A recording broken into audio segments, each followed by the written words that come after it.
पश्चिम बंगाल में इस बार विधानसभा चुनाव की लड़ाई बड़ी दिलचस्प हो चुकी है। 29 अप्रैल को पश्चिम बंगाल विधानसभा चुनाव के आखिरी चरण का मतदान होना है। 142 सीटों पे मतदान अभी बाकी है। इससे पहले 152 सीटों पे 23 अप्रैल को वोटिंग हुई थी। 92% से अधिक वहां पे वोटिंग हुई है। ऐसे में दोनों पार्टियां, चाहे तृणमूल कांग्रेस की बात करें या बीजेपी की बात करें, दोनों पार्टियों के अपने अलग अलग दावे हैं। बीजेपी की तरफ से दावा किया जा रहा है कि 152 में से 100 से अधिक सीटें बीजेपी के पास जा रही है। वहीं तृणमूल कांग्रेस का ये दावा है कि 152 में से उन्हें भी 100 से अधिक सीटें मिलने वाली हैं। तो दोनों पार्टियों जो प्रमुख मुकाबला है वो पश्चिम बंगाल में टीएमसी और बीजेपी के बीच में ही है और दोनों पार्टियों का अपना अलग अलग दावा रहा है। पश्चिम बंगाल के बारे में आपको बताऊं कि जो 2 चरण में मतदान, पहले चरण का मतदान हो चुका है, दूसरे चरण का मतदान बाकी है। जो पहले चरण में मतदान हुए थे वो नॉर्थ बंगाल का एरिया था जहां पे मतदान हुए हैं और नॉर्थ बंगाल पहले से भी बीजेपी का गढ़ माना जाता रहा है। पिछले बार भी नॉर्थ बंगाल में बीजेपी का प्रदर्शन काफी अच्छा था। पिछली बार की बात करें तो पिछली बार करीब 90 सीटें टीएमसी को मिली थी और 50 से अधिक सीटें बीजेपी को मिली थी। पिछले विधानसभा चुनाव में करीब 70 सीटें बीजेपी जीती थी और 220 से अधिक सीटें टीएमसी जीती थी। तो दोनों पार्टियों की अगर बात करें तो दोनों पार्टियों के अपने अलग अलग दावे हैं। दोनों पार्टियों की अगर ये भी कहें तो दोनों की तरफ से दावे जरूर किया जा रहा है, लेकिन इस बार मुकाबला काफी दिलचस्प होता दिख रहा है। पश्चिम बंगाल में इस बार मुद्दों की बात करें तो सबसे बड़ा जो मुद्दा वहां पे देखने को मिला वो कहा जाता है कि घुसपैठ एक बड़ा मसला है, एक बड़ा मुद्दा है। इस मुद्दे को बीजेपी ने पूरे प्रदेश भर में भुनाया भी और ये बताया कि यहाँ पे घुसपैठी आ गए हैं और घुसपैठियों ने जो यहाँ के लोकल हैं उनके ऊपर या उनके पे हमला कर रहे हैं। तो एक तरह से घुसपैठ एक बड़ा मसला रहा।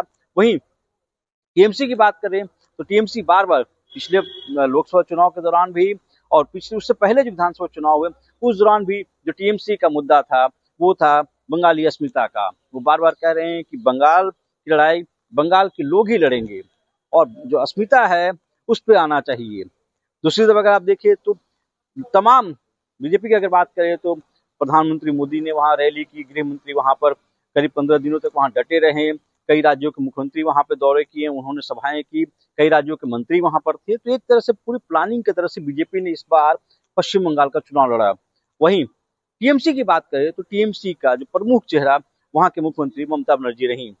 ममता बनर्जी ने एक तरफ जहां प्रचार का मोर्चा संभाला तो उनके सहयोग में या उनके साथ की अगर बात करें तो अभिषेक बनर्जी जो कि सांसद हैं उन्होंने भी खूब प्रचार किया। साइनी घोष जो कि सांसद हैं उन्होंने भी प्रचार किया।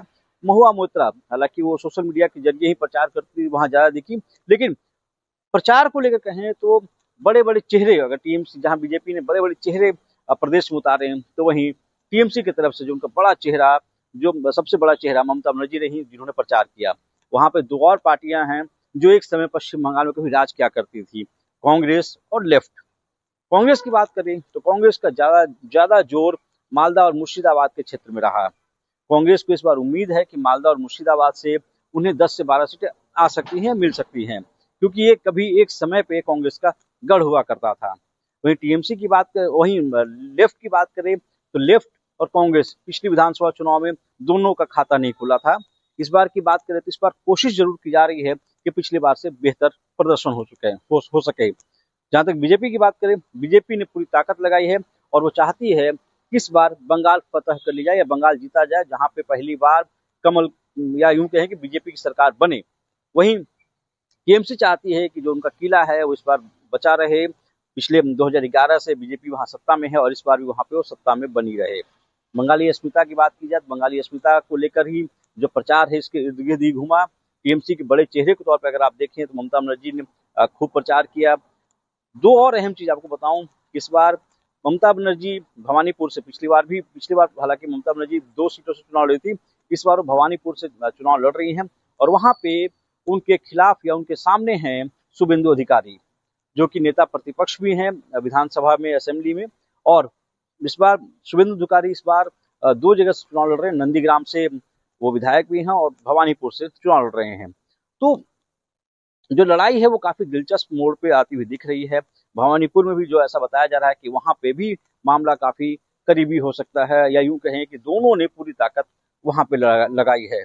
जो सेकेंड फेज की जो आखिरी फेज है उसके बारे में आपको बता दूं कि आखिरी फेज जो अभी 29 तारीख को जहां चुनाव है वो कहीं ना कहीं उसे टीएमसी का गढ़ माना जाता रहा है।